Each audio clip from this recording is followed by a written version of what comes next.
What if the person you think you are is just a fraction of who you truly are? What if years of conditioning and surviving in a challenging world have left you clinging to strategies and beliefs that mask your truest nature? I'm Catherine Duca, psychotherapist and self-esteem coach, and you're listening to Who Do You Think You Are? A show that looks beneath our psychological masks and uncovers our profoundly messy, beautiful, brilliant, tender-hearted essence. Join me as we go in search of the hidden power of our true selves. I'm so glad you're here. And you all know that is so true. I am so glad to be here with you tonight. Welcome to Who Do You Think You Are, a podcast dedicated to helping you learn how to have the highest regard for yourself, how to live from a place of genuine self respect and self love, and how to make yourself a priority in your own life. Meet me here each week for curated tips and strategies designed to help you drop your psychological masks, connect with your truest essence, and simply live life more easily. Because we know that when we approach life in this way, we naturally and effortlessly and organically have more room, more generosity, and more love for others. And, dear listeners, when have we needed that more than this very day? And on this very day, I want to wish you a very happy Pride Day. I know it's 9 p.m. Eastern and the day is coming to a close and the month is coming to a close. But, but today and every day, we celebrate love, identity, and community. And may we continue to uplift, support, and affirm one another, and doing all we can to make this a world that works for everyone, where each person can thrive. So let that be our collective intention and prayer. And that said, I am so glad to be here with you live. As you may know, I've been away the past 3 weeks, getting a little R&R, doing some traveling. I'm still on the Dolce Vita vibe. So if I seem a little subdued, I have one foot still in Italy time. Such a beautiful part of the world. I am an Italian American and so proud of my heritage and so proud of where my ancestors come from. And it was a beautiful, very rich, meaningful experience. And boy, did I come away with an even greater appreciation. I say La Dolce Vita, the sweet life. And there's an expression there, the sweet, I don't remember the exact Italian word, but a sweet life of doing nothing, something like that. And when the Italians say the sweet life of doing nothing, they mean that even when they're working, they bring a I don't know, a vibration of love and appreciation and sensuality to everything they do. When they hand you an envelope at the post office, when they serve you a meal, when they give you directions, everything I found was done with such a warmth and a wish to make someone happy. So I still have, one foot in that world. But here I am on the East Coast here of the United States, and I am talking about a topic tonight that is it's a very important topic. You might say it's an obvious topic. Um, I don't know. You'll have to see. But it is certainly a topic that underlies everything we talk about here on Who Do You Think You Are? And in fact, underlies my work, and I would say the work of any psychotherapist, any healer, and that is the process of introspection. Introspection. So, the title of this particular episode, you can see it there on the screen, is Self Reflect Better. self-reflect better. There are good and there are better ways of self-reflecting, and I'm going to talk about that. When I was on vacation, as is often the case when we get away from our regular routine and our regular environment, we have the opportunity to think, hopefully to reflect. And I was doing a lot of that, actually. And I was noticing in my thoughts what my thoughts were. In other words, I was thinking about what I was thinking about. And that gave me just an added clarity and appreciation for introspection, self-reflection, and the whole process of being willing to face oneself, to look within and be brutally honest, though always with compassion. You know, we always say that here. Let's take the brutality, please. There's enough brutality in the world. We don't have to swim in that. But I think a large part of the brutality in life comes from the externalization, if you will, of the oftentimes harshness or cruelty that goes on in our own minds. When we are harsh with ourselves, when we are, so self-critical, brutal even, cruel to ourselves, that has a way of radiating outward. And so I oftentimes think that the collective brutality and cruelty that we're experiencing at this point in history, it's not the only time. There have been many other times. But I think that's really nothing more on a certain level than the outpicturing of the critical voice, the, the, the brutal voice, the drill sergeant voice that we have in our own minds. So I always like to say, let's do what we can to meet ourselves with compassion and kindness and understanding and curiosity. I think we're capable of making the most change when we start out from a place of acceptance, self-acceptance. So how do we get here?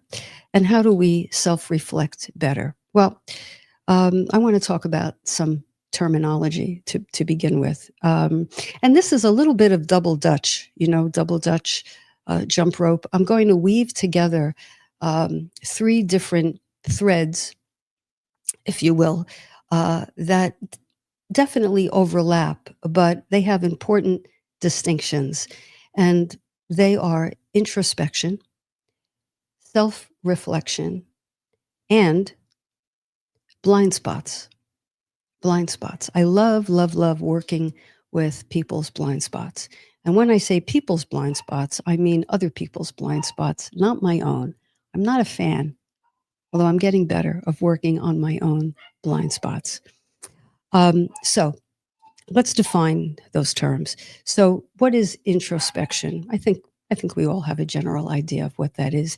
Introspection is the process of, and this requires a certain willingness on our part, the process of going inward, turning our attention, turning our curiosity inward, and being willing to ask ourselves probing questions. Whys? What? What will happen if I do this? What will happen if I don't do that? What is my motivation for saying this or not saying that? So introspection. So that's, I would say, the bottom tier of how we become self-aware human beings. So introspection. Then there is self-reflection. So of course there's overlap because you can't self-reflect without introspecting. But self-reflection is specifically the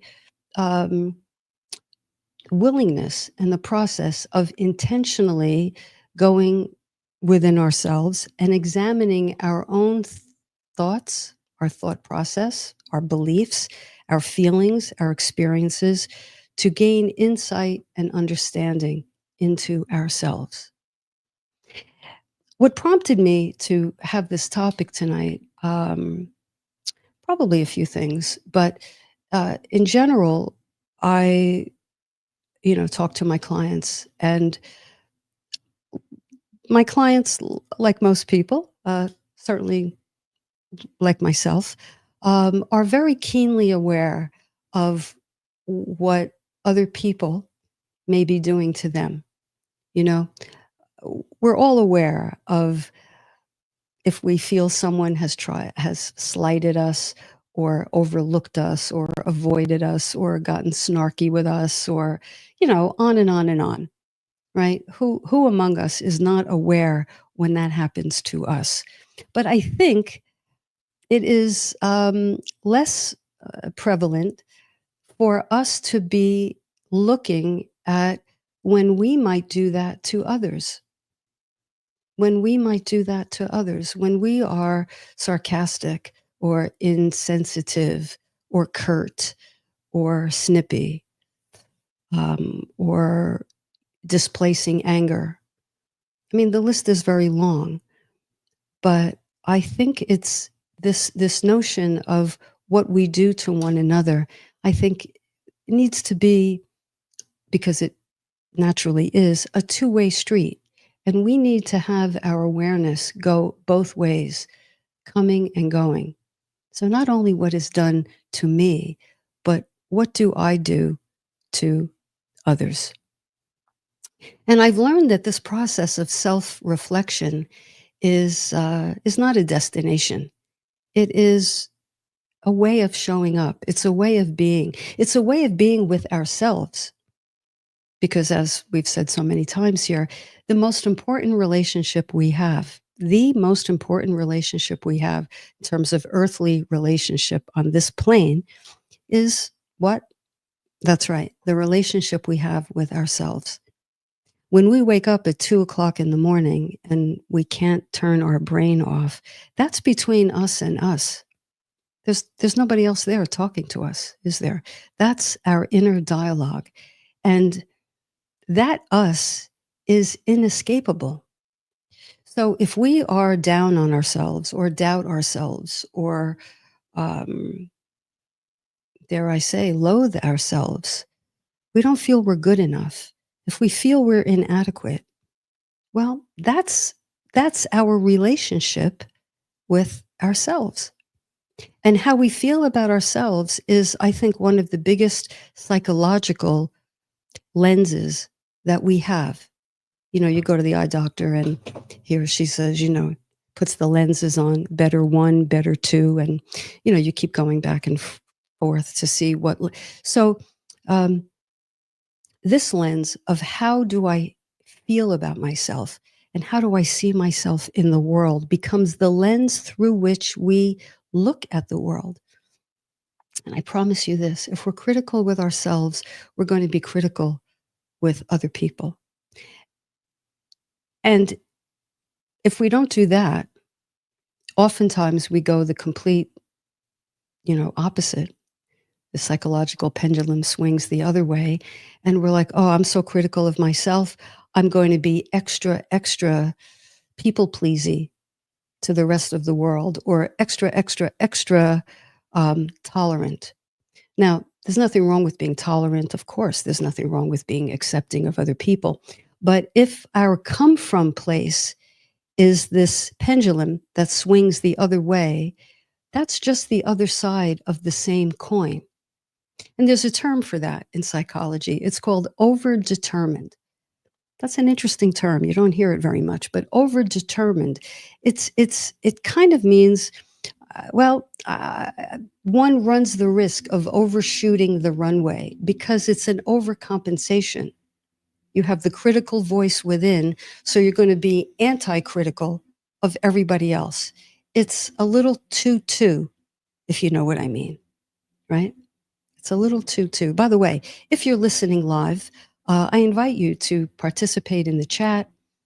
When you do that, you along with me, co-create, I think, a better show. So I invite you to interact, leave comments, ask questions. Let me know if you have a different point of view. Let me know if you completely disagree. If you have another take on things, I would love to mix it up with you. So just type anything into the chat. So anything I talk about here and anything I talk about with my clients, I try to self-reflect and look at where I may have that particular challenge in my life, or where I, in this case, where I might not have been as introspective as I needed to be, perhaps should have been. I don't like to use shoulds that often, but I do what I can to, and I think many of you do as well, to hold yourself to a standard, to be as accountable to yourself and to others as you possibly can. So anyway, there we were in Italy and having wonderful meals and learning how to make the most delicious pasta. And I was reminded of an incident in my life. This was a long time ago, maybe 25 years ago. And my partner, Dawn, and some of you may know from a past episode, who didn't make me breakfast one day decades ago, and I had my meltdown on that. Well, this one day, Dawn went so out of her way to make me a delicious pasta dish. She made the homemade, this is a controversy whether you call it sauce or gravy. In my family, we called it by the Italian name suga, S-U-G-I, suga. That's what we call it. So Dawn spent the entire day. I was working that day. This happened to have been a Sunday afternoon. I was working that day. Anyway, when I came home to the fantastic aroma of this delicious sugi on the stove. And she had put all the magic ingredients in there. And it's really it's a whole morning, it's an hours long process. And she had everything all beautiful on the table. It was set, beautiful flowers, gorgeous, you know. And I hadn't eaten all day, and I'm hungry, and I'm excited, and I'm just loving it. Now, I'm not proud of this, okay? I'm confessing on myself, but you know, this will get to the heart of the matter. So I sit down and I twirl some, might have been linguine, and I'm twirling it, and I smell so wonderful, and I have some, and I say, don't judge, okay? Don't judge. I say, don't judge, please, okay? I said, where's the taste in this sauce? You know, with this gesture, where's the taste in this sauce? Can you imagine? Now, I say, can you imagine 25 years later, and we laugh at this now. But in that moment, I didn't know I was saying anything hard to believe, right? But I didn't know I was saying anything untoward, you know? I didn't know I was saying anything terrible and unkind. I would have said that to myself. Why? Because my father, who in many ways was a wonderful, loving, generous, kind man, but could also be the most critical human being ever. And that's something he would have said to my mom or to, you know, a relative. And he probably would have said it to himself as well. And I, even though had I heard him say something like that, would have objected. Dad, how could you say something like that? The fact of the matter is, I internalized, I mean, there's no doubt about it. I internalized some of his critical nature. And while I like to think of myself as a kind person, a tactful person, you know, a person who cares about other people's feelings, in that moment, eating that pasta, I was a son of a gun, wasn't I? And my critical voice, I have to say, was a blind spot. And this is what I want to mention here, because if you're willing to be introspective and self-reflective and ask yourself your whys, you're going to bump up against, without realizing it, your blind spots. Now, what is a blind spot? A blind spot is anything we do or say or believe for which we have no knowledge, or of which we have no knowledge. In other words, we're the last person to know that we have a particular pattern. Okay, let's say we have a pattern of being sarcastic, and maybe we disguise it as humor, but it's sarcasm, and sarcasm can carry a note of anger or hostility, but it's dipped in humor. So, and oftentimes there's a wit about sarcasm. Um, and there's okay sarcasm, and I think lots of comedians are sarcastic. And then there's more hurtful sarcasm, right? I think you all would agree with that. And so you might be the last to know that you tend to use sarcasm, or you tend to be a sarcastic kind of a person. And it's outside of your awareness. So that's what blind spots are. The things that we do or say or believe that exist outside of our conscious awareness. So we're the last to know that we engage in that behavior. But I can tell you this, the people in your orbit, the people closest to you, they are keenly aware of your blind spot. So there I was. Where's the taste in this sauce? And Dawn, who happens to be one of the kindest people I know, and the most accepting as well, didn't say anything right away. Probably she was stunned, but I saw the expression in her eyes, and it didn't really register with me 100% consciously at the time, but thankfully, I believe in self-reflection. And so I sort of made a mental note of that expression, and I kept eating, and it was okay. The meatballs were delicious, I have to say. Okay, not the point. Stay focused. But it was only in hindsight that I realized that was really not a good move, and very bad form. And it was definitely worthy of a heartfelt apology, which I think she has accepted. And as I say, we talk about that to this day, and we laugh about it. But the fact remains that if I don't watch myself, and this is the truth, if I don't watch myself, I can channel John Duca. I can. And I can, words will come out of my mouth before I can catch them and rein them in, that are sometimes sarcastic, but are critical. So that takes vigilance on my part. I have to sort of get up in the morning and remind myself, because I think personally, when I lapse into those patterns, I've sort of lost my right mind. I've lost my insightful mind.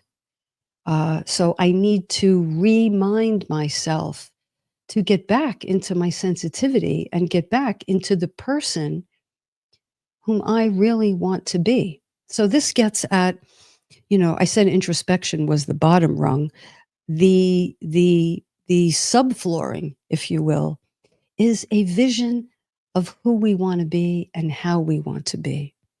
And if you've been listening to this show for any length of time, you know that who we want to be and who we strive to be in this audience, I think, is a self-aware, awake, present, alive, responsive person.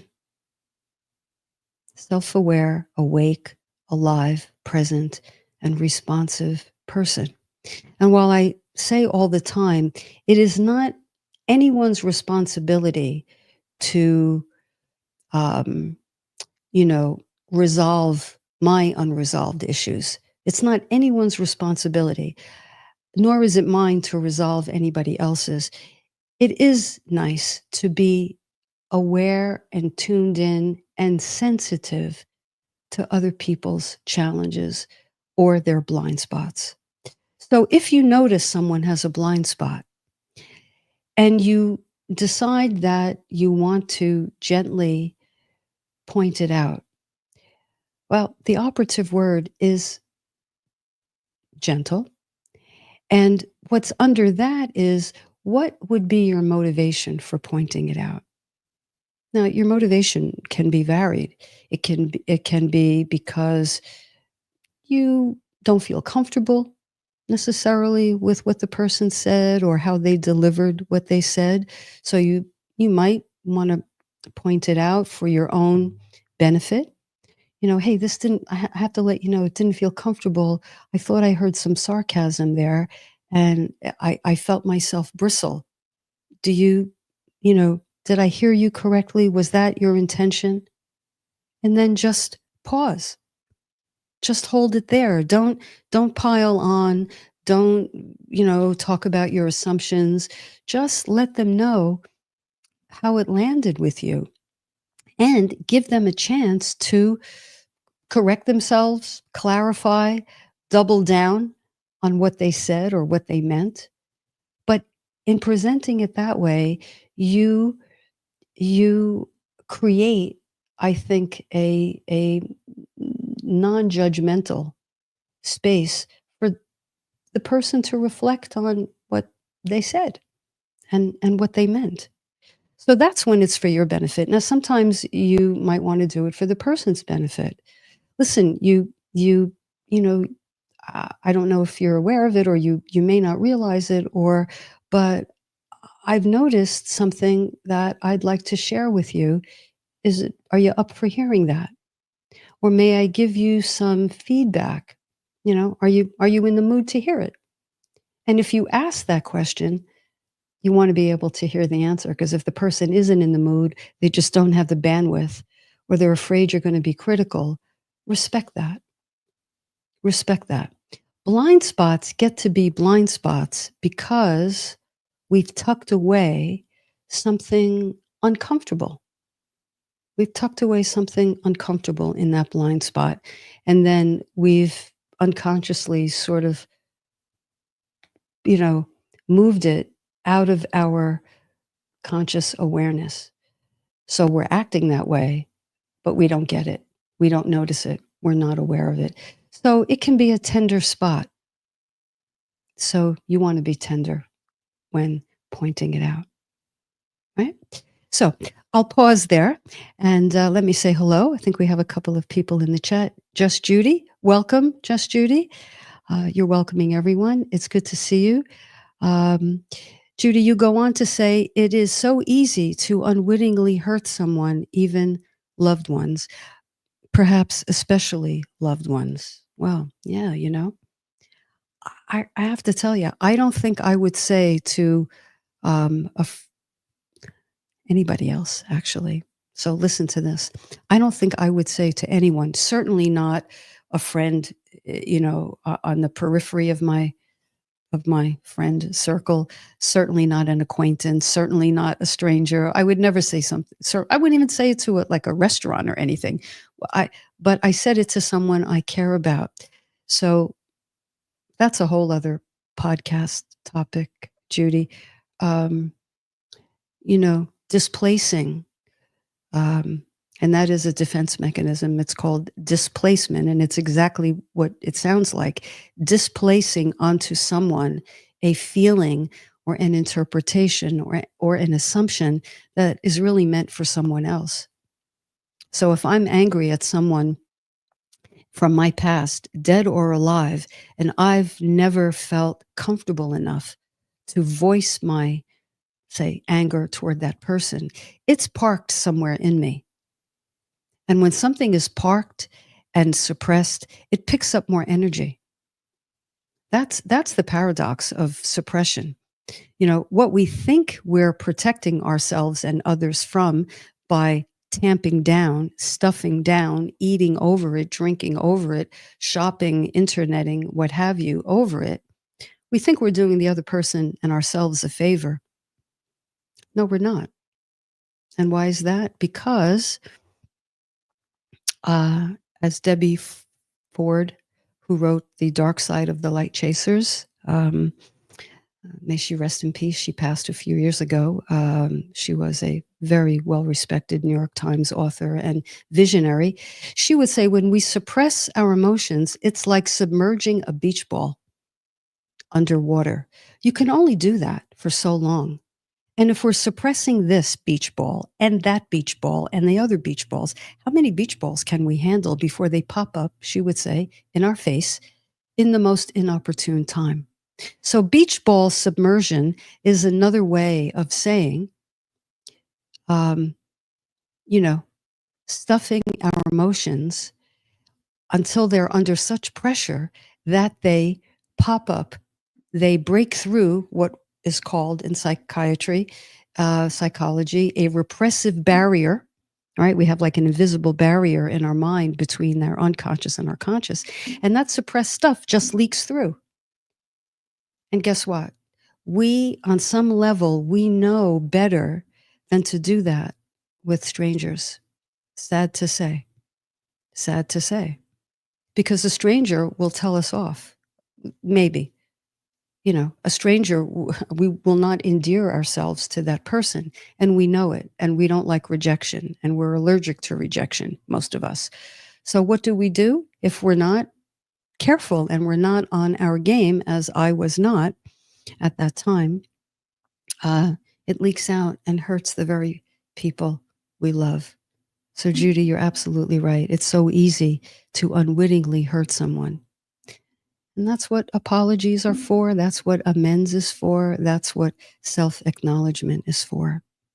Listen, I didn't realize it at the time, but I reflected on it and I heard myself say something that I'm really, I'm really, I don't like and in myself, and I'm upset about it. And I want to apologize to you.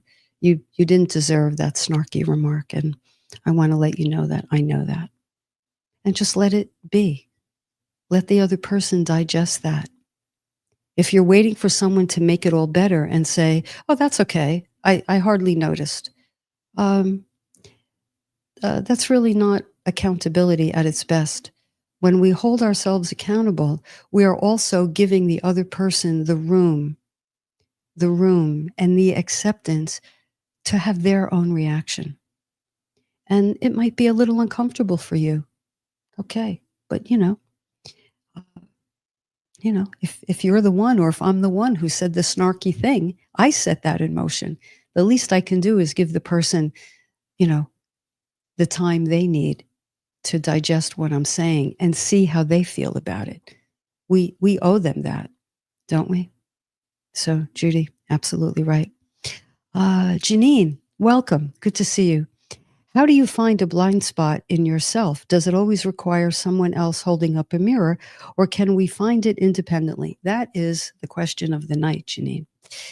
Most of the time, because by definition it's outside of our awareness, most of the time it takes another person's reflecting it back to us to know.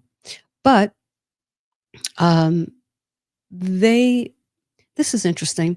The way it can be mirrored doesn't necessarily have to be with words, or if you are an attuned person, or you're willing to practice becoming an attuned person, then you're going to be looking at nonverbal cues, and you're going to be making eye contact with the people you speak with, and you're going to notice when they're, I tell you, when you get to be really attuned and you really appreciate eye contact, you can see, I think they're called preorbital muscles. You can see very, very slight and subtle movements in the eyes. But anyway, you might see something not so subtle. You might see somebody kind of wince, or, get frowny. A nonverbal can be a cue. Oh, did I just say something? Well, I just thought I was being funny. So the person doesn't have to really spell it out for you. You can play with two and two. Oh, I said I made that joke. I noticed her expression. Now, one can say, which this would not be, I don't advocate this. Ah, she can't take a joke. Ah, she's so darn sensitive. I wouldn't do that. I wouldn't do that because that's not self-reflection. That's reflecting for the other person. That's other reflecting.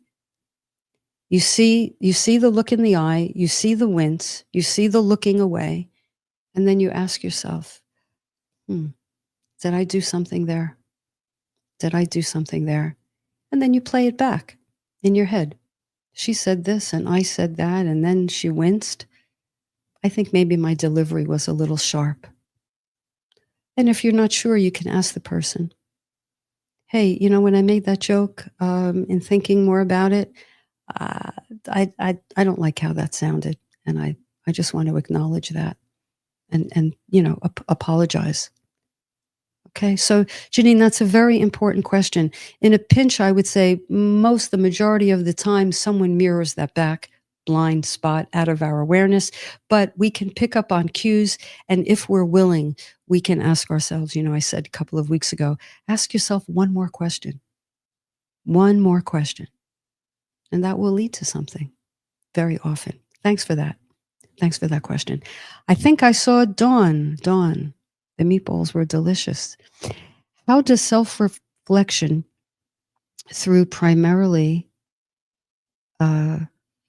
though primarily about looking at oneself, help us relate to others? How does self-reflection, though primarily about looking at oneself, help us relate to others? Another good question. Well, that goes back to what I said earlier, Dawn. I don't know if you heard this, but the relationship we have with ourselves, how self-aware we are, how much, how empathic we are with ourselves, how much we appreciate our own struggle. And when I say appreciate, I mean value our own courage, our own struggle, value the courage to be in our own struggle, value our desire to become the best version of ourselves. When we do that, that's our self-directed lens. When we do, that's also the lens we look out from. So when we are kinder to ourselves, when we're more insightful, when we understand, there's more than, there's more to people than we just see on the surface. Everyone has a story. The person who cut you off, they have a story. The person, who was, rude on the checkout line, they have a story. Because you have a story, and how maybe difficult it's been to come to terms with your past, your childhood, your traumas, your unresolved issues.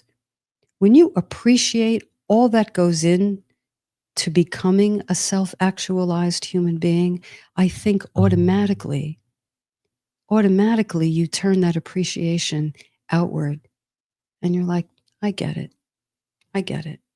We're all out here doing our best, and we all trip up.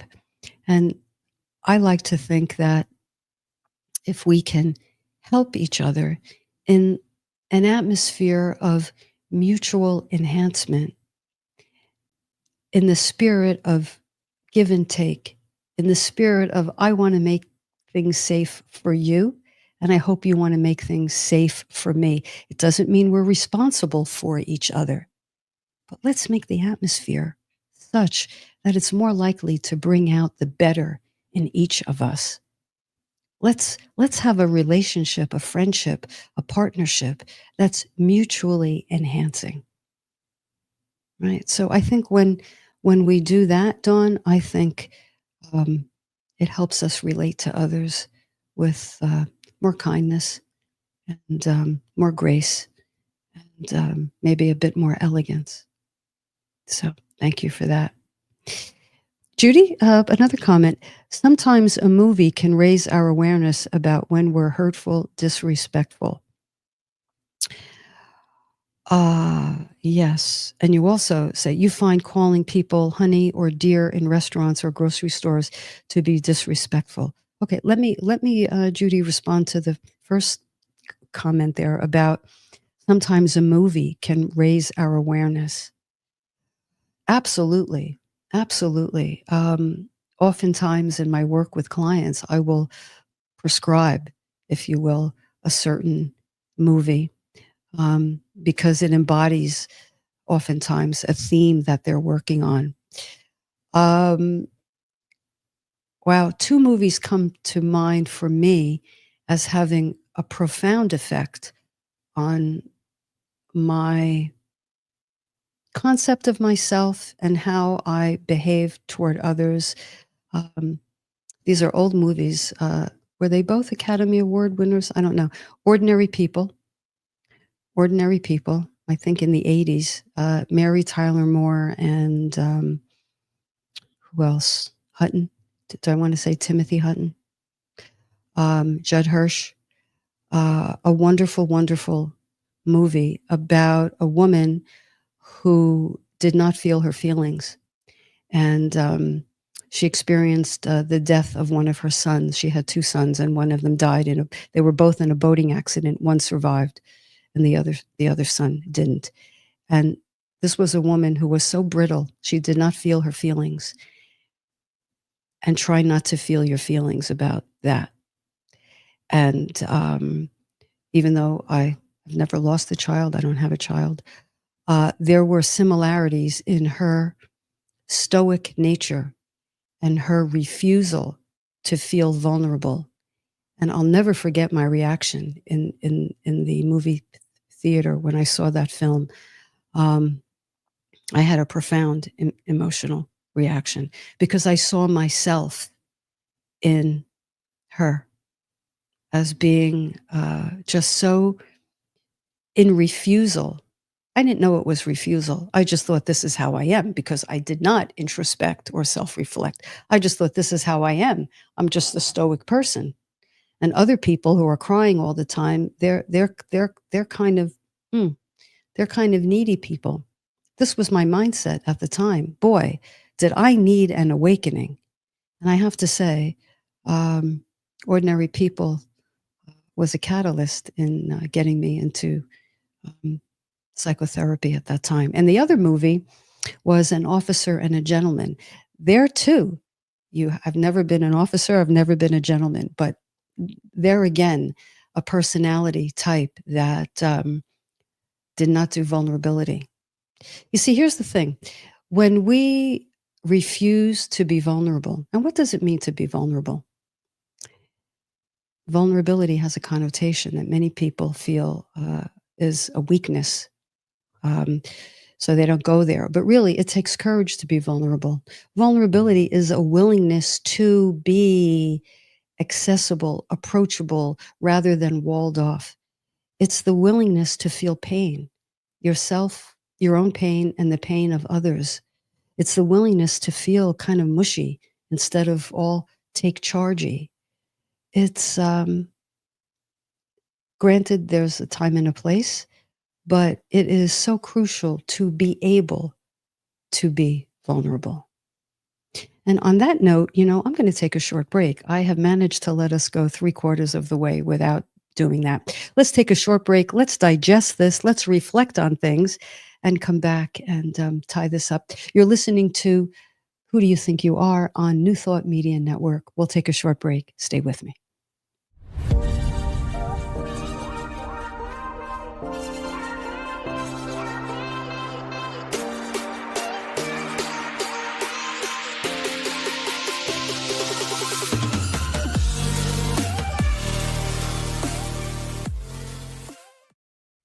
What Would Louise Say?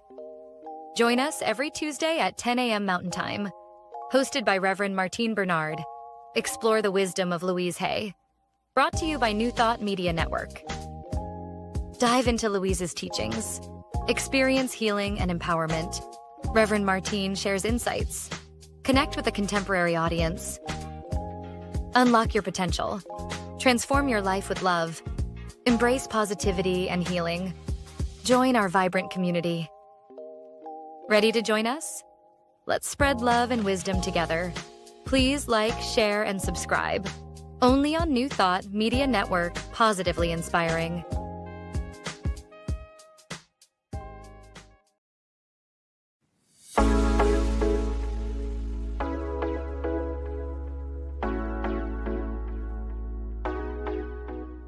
What if the person you think you are is just a fraction of who you truly are? What if years of conditioning and surviving in a challenging world have left you clinging to strategies and beliefs that mask your truest nature? I'm Catherine Duca, psychotherapist and self-esteem coach, and you're listening to Who Do You Think You Are? A show that looks beneath our psychological masks and uncovers our profoundly messy, beautiful, brilliant, tender-hearted essence. Join me as we go in search of the hidden power of our true selves. I'm so glad you're here. Welcome back. If you're just joining us, I'm Catherine Duca, and you're listening to Who Do You Think You Are? And we are talking about the processes of introspection, self-reflection, and blind spots. And we're looking at how to deliver, if you want to point out someone's blind spots, how you can do so gently, compassionately, and directly, and how you can receive the feedback if someone attempts to point out your blind spot. So these comments and questions are all really wonderful. Thank you so much. Because the topic of each episode is a spin-off from my newsletter that comes out every Sunday morning. By the way, if you'd like to receive a copy of it, just email me, Catherine@catherineduca.com. That's Catherine@catherineduca.com. And just put in the subject line, add me, and I'll do that immediately. I'll get you on the email list. A question came in this morning, was really just a comment more than a question. The person said, I'm embarrassed about my blind spots. Right? That's all that was said. I'm embarrassed about my blind spots. And I have to say, when I read that, I took a moment, and I could feel how someone could feel that way.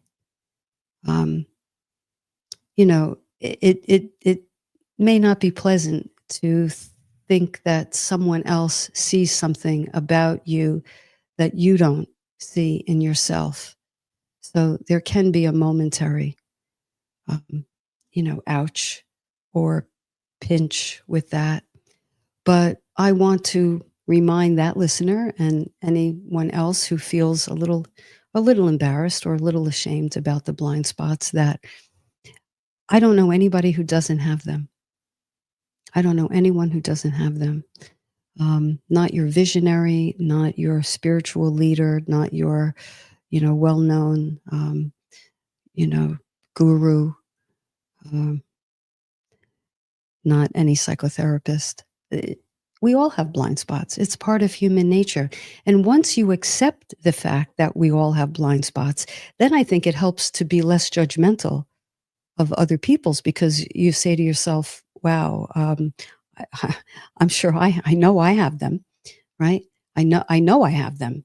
And so the way I want someone to be kind and gentle with mine, I am going to be the same toward others. So I would say your willingness to acknowledge and explore your blind spots, think about it, is a sign of courage and strength, not weakness. Not weakness. I had a blind spot one time, and I mean, so many come to mind, but like, just listen to how they show up.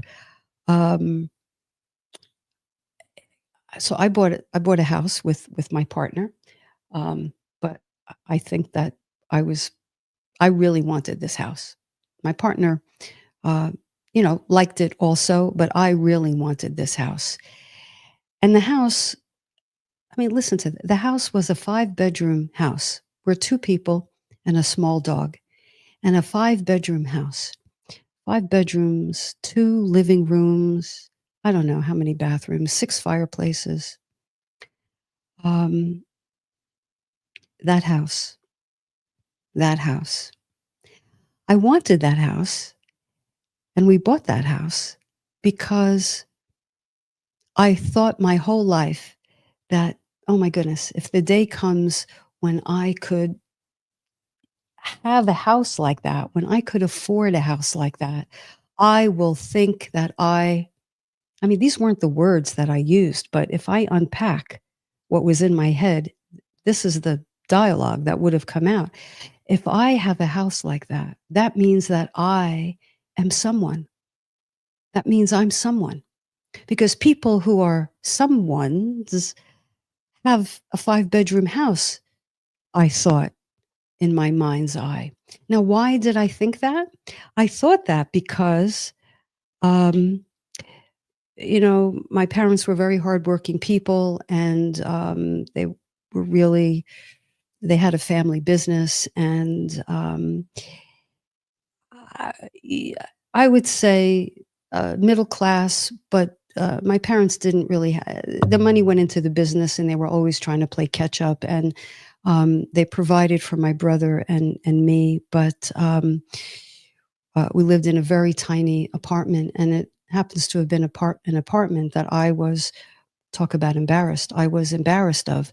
So I never, ever, ever, ever, ever, ever, ever in my life had a friend over. And I had some embarrassing moments when someone would want to come over and I would have to make an excuse. So I went my whole life dreaming and fantasizing that if I had a magnificent home, that would somehow cancel out the pain and embarrassment and shame I felt for living in that tiny, less than adequate for 4 people garden apartment. And so my reason for getting that house was a whopping overcompensation for feeling like there was something wrong with me and ashamed because of the apartment, the home I lived in. And had I had more self-awareness at the time, I would have done introspection and asked myself, do I really need a 5-bedroom home? That, by the way, we lost our dog in twice because the place was so, what was I thinking? But in my fantasy of what it takes, of what it would have taken to be a person who was good enough, a big house like that was in the equation. That was the equation. So you see, lack of insight, this is what I want to close with. Lack of insight, lack of connecting the dots, lack of knowing our motivation leads us to do things that may not be, and oftentimes are not, in our best interest. So let me turn that and make a more positive statement. Cultivating self-awareness, understanding our reasons for doing what we do to the best that we can, at least asking ourselves the question, living in the question, even if we don't have the answer. That is a much more productive, and I'll tell you, a much less costly way of inhabiting the life you have. Every decision, every choice point is based on some need, some wish to have pleasure, some need to avoid pain. In fact, research tells us that there's more motivation, there's more weight on the things we do to avoid pain than to bring ourselves pleasure. In other words, we'll do anything to avoid pain. And I think that as a child, I was in a fair amount of pain, being, feeling the way I felt about our apartment. And I never talked about it. I kept it to myself. It was one of my beach balls. I just suppressed it and hoped it would go away all the time, believing that if this fantasy came true, I could somehow delete that pain from my life, from my childhood, and my inner little girl would feel happier. What happened was she didn't feel happier because it didn't really touch the boo-boo. It didn't really explain or touch what was painful about that aspect of my childhood. And in fact, it gave me another problem, a very, expensive home. You know, I mean, obviously we didn't need to be in a home like that. It was ill-suited. We were not one with that home. So I ended up having two problems, trying to overcompensate for the one problem. You see how that goes? So insight, healing is releasing pain, but insight is understanding how being in that pain informed our choices, informed and informs what we do and how we relate to others. So insight is crucial. Self-reflection is crucial. Being willing to look at our blind spots, being willing to hear when they're pointed out, and being willing to point them out with gentleness. These are all very, very important, meaningful aspects of self-love. And we here on this network and certainly on this show are self-love builders. We are, self-love. When Tama Keeves was on, what did she call self-love warriors, something like that? Salmon who swim upstream. All right, this is who we are. So let's take that into the world this week. Let's affirm one another. We had a month devoted to affirming LGBTQ, individuals and their rights. But let's affirm how challenging it is to be a good human being, to be a clear human being. Not easy, takes work, and that's what we do here. So I hope you love it as much as I do. I hope you've gotten something from this show, and I hope it has helped you to self-reflect better. So I've enjoyed this time. Thank you so much. You honor me when you allow me to come into your earbuds. I will meet you back here live next week. And incidentally, I wanted to make mention in the 2 of the 3 weeks that I was out, my partner Dawn Freed and I did a 2-part series, 2 conversations on pulling the veil back on what it's like to be a psychotherapist and what oftentimes goes through our minds when we sit with a client. Judging from the feedback, many of you found it valuable and interesting. So if you haven't had a chance, I invite you to catch it. Do like and share. You know that helps the algorithm, and that's what makes the world go round these days. So, dear listeners, I wish you well. I'll meet you back here next week. You're listening to Who Do You Think You Are on New Thought Media Network. See you next time. Take care.